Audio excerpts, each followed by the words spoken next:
Welcome to the Rider's Edge podcast, a platform to share conversations about the health and wellness of horse and rider. I'm your host, Farley Schweigert.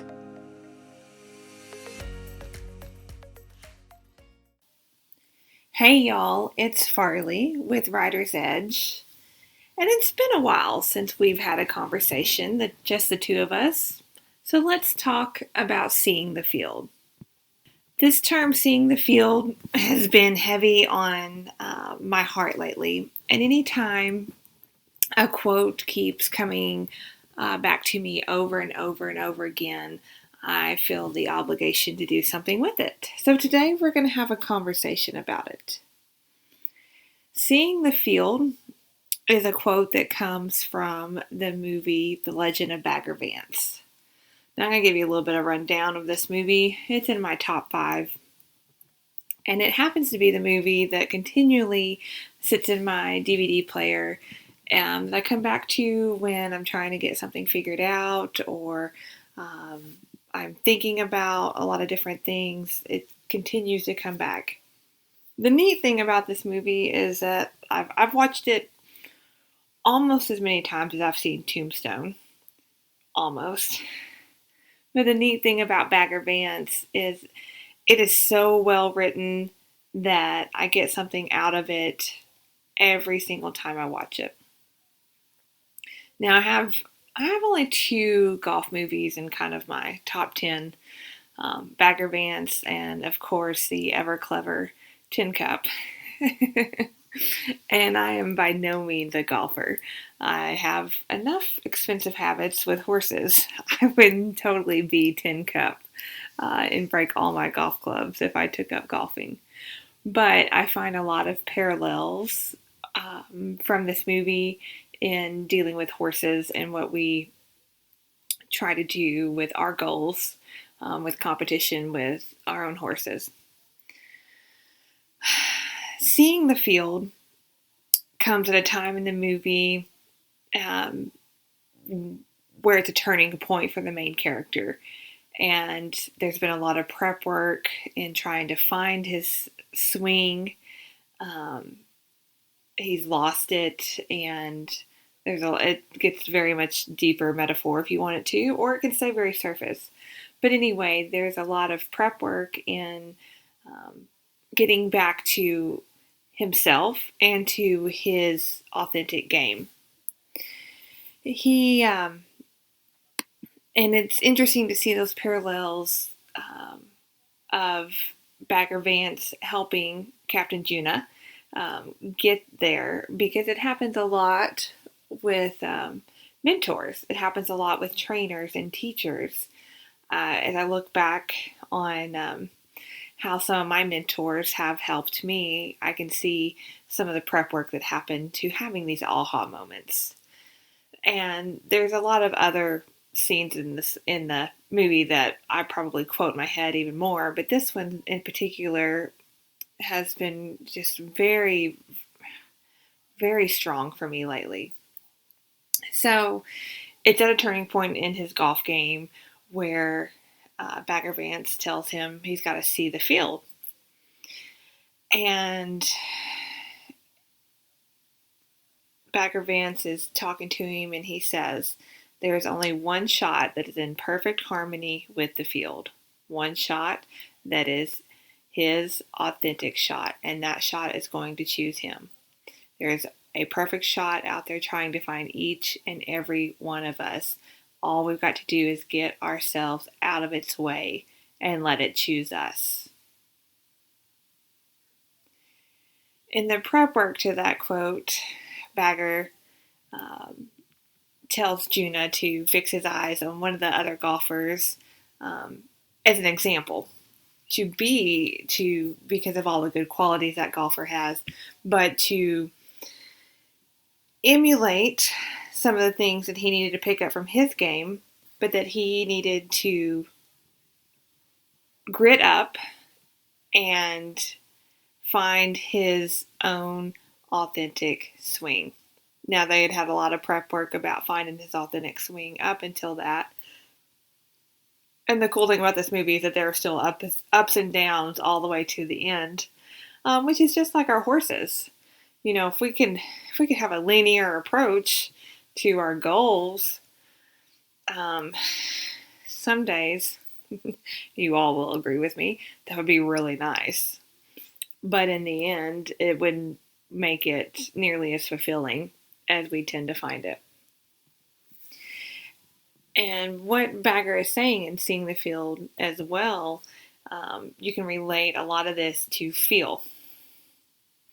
And I'm a big believer that you either have feel or you don't. And if you have it, you can be taught, you can have a Bagger Vance, you can have a mentor or a trainer that can help you progress that feel. And if you don't, I'm a firm believer that it doesn't matter what happens, it's not going to come. And I am in two different fields. That wasn't a pun I was intending on. Where feel is very important, both horses and physical therapy. And I see it with students of each one all the time. Bagger goes on to say, your hands are wiser than your head's ever going to be. I can't take you there. I just hope I can help you find your way.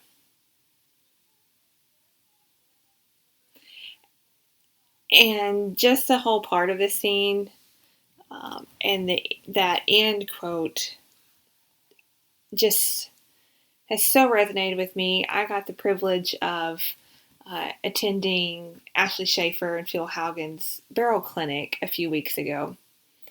And if you ever get a chance to ride with those two individuals, jump on it. They are so handy, and they're very good teachers. But you have to, and not just with them, any of your mentors, any of your clinicians, any of your therapists, you have to take what they're teaching you and adapt it into your program. We are all individuals, and as individuals we are, there are individual approaches to get to the same destination. It happens whether you are training a horse, whether you are competing, fixing a problem, trying to rehab or strengthen, or any numerous other pursuits in in the game of horses, in the game of life. And so you've got to take that input of information and information that you've already learned. Now, I'm not saying discard anything. I am totally not. But I'm saying you have to be responsible for your own learning. You have to be responsible for your own health. We were hitting a fever pitch in our culture with social media. And I don't talk a lot about social media, nor do I talk a lot about COVID on this podcast, because you're getting inundated with it 26 hours a day, 7 days a week. And it's just there in your face.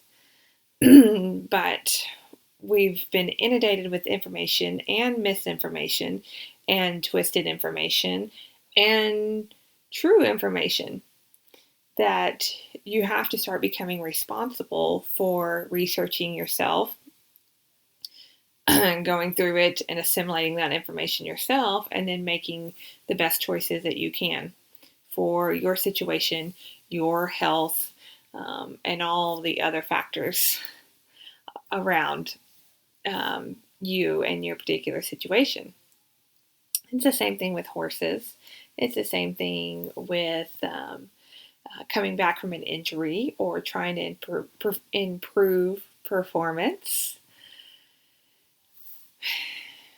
You've got to take all that information that you're getting from experts and use it.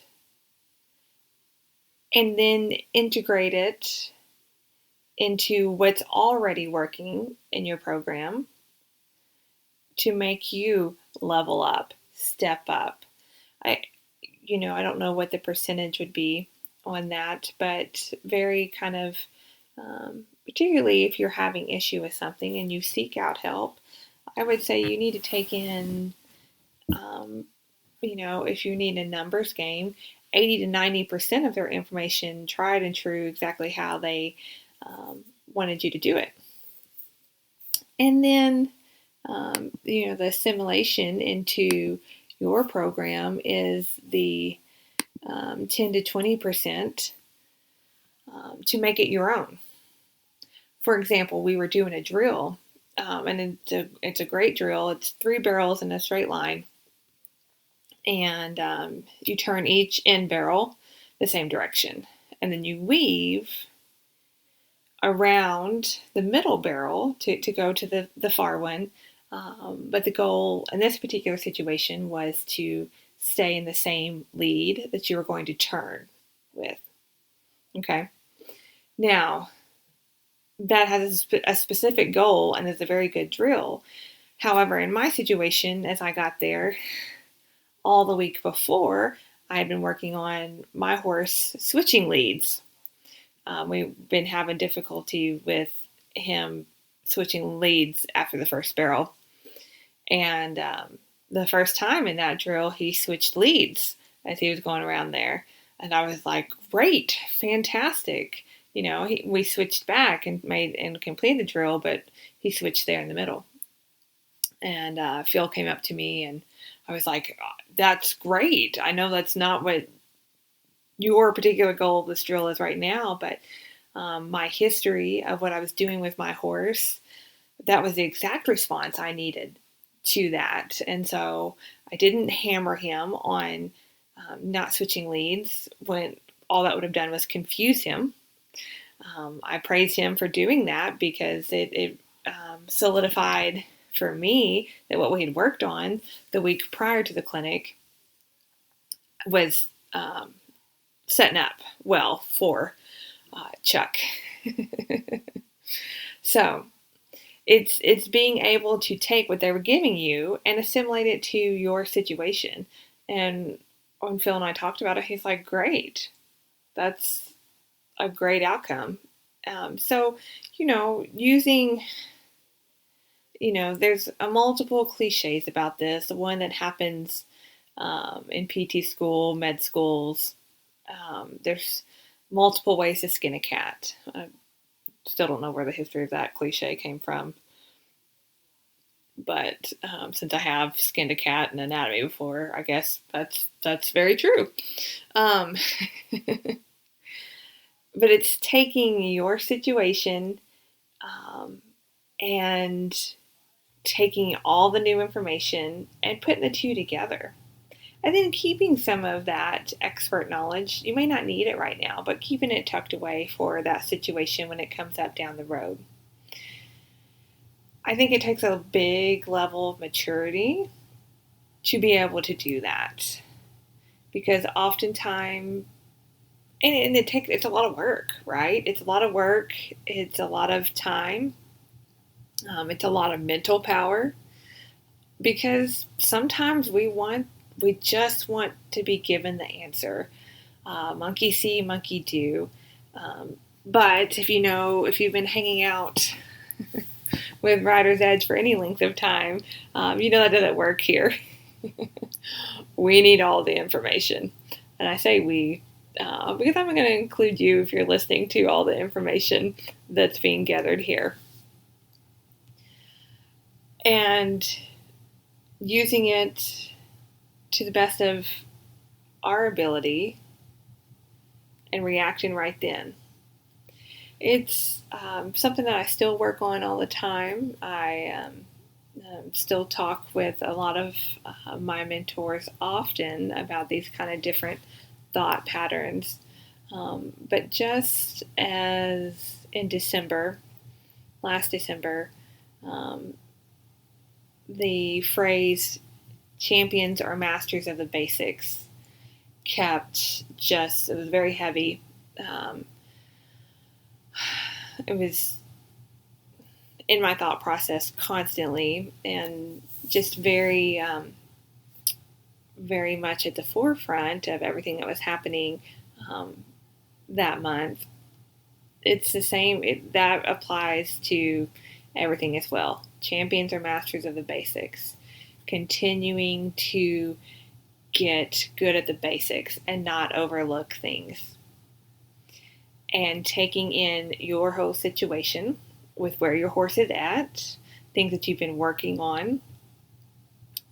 Chuck went out in the world this past weekend and did some exhibitions and did a great job. And a few of the things that I've let not be as sharp and let him kind of muddle through showed up stronger. So I know what we need to work on. But that is taking everything that I know we've been working on. I know where he's at. I know what my capability is right now. And continuing to mature through that process and hopefully lead him, guide him further and further. It's taken a long time for me to get here. I'm getting here probably with my horses faster than I've ever been. I've gotten there through my physical therapy practice quite a lot because another cliche I'll throw at you today is you can lead a horse to water, but you can't make them drink. But typically when I'm in the clinic in this kind of situation, I throw a little Jerry Maguire in there and help me help you. Because the individual, whether we're talking about you and your riding or you and your rehab or strengthening program, has to want it. I'm still a guide, either place. And just like it's often quoted from Ray Hunt, make the right thing easy and the wrong thing hard. That applies to so many parts of life. Communication with our horses, communication with each other, communication with clients, whatever. So it's just being able to assimilate all that information, and that can be hard because of all of the information we are inundated with every day. I am much slower on social media these days than I used to be, but if I get on there, there's anything from help me fix my barrel horse with 147 comments on how from one video to COVID things to D all of the above, right? So it makes us very tired to have to assimilate all that information. So my suggestion to you is make sure you are working, you are saving bandwidth, you are saving time and energy to assimilate the information that you need to work on. If you are working on scoring your horse in the box, and you need to go find more information about that, assimilate that information, and pass on some of the things that you don't need to maybe worry with right now, because we all only have so much bandwidth to use every day. So I hope that was helpful for you, as it was for me.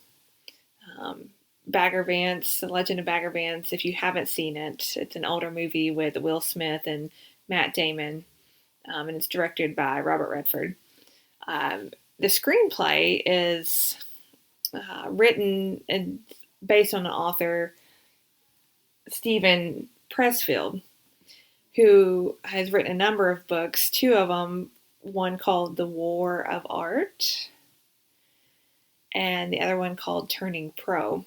Very good books about mindset and mindfulness, and a lot of finding your authentic swing. I can show you how to get there, but you have to just go do it is in there. They're very light reads as well. A lot of thought process goes into them, but on the whole, they're very light reads. So if that's something that interests you, those are some things that sit on my bookshelf regularly, and I pull down often to refer to. So if you're in a book reading mode, whether you're in your hammock or in your easy chair or wherever, that might be something for you to look up and give a try. So next week, we're going to have a conversation about lymphedema. I have one of my physical therapist friends come in, and we talk about lymphedema in both people and horses. So look out for that coming next week. And I will continue bringing conversations your way, whether it's just us hanging out, which I feel like we should do from time to time, or conversations with others, which I have thoroughly enjoyed. Everything that's happened this spring, all the knowledge that's been brought to Writer's Edge. So, as always, thank you for your time and attention, and I will see you down the road.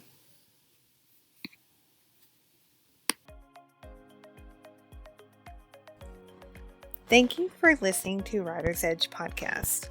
For show notes and other thoughts, head over to writersedgetherapy.com. If you would like to stay connected and continue the conversation, head over to my free Facebook group, Writer's Edge Health and Wellness for Horse and Rider. Thanks for continuing the conversation, and as always, I will see you down the road.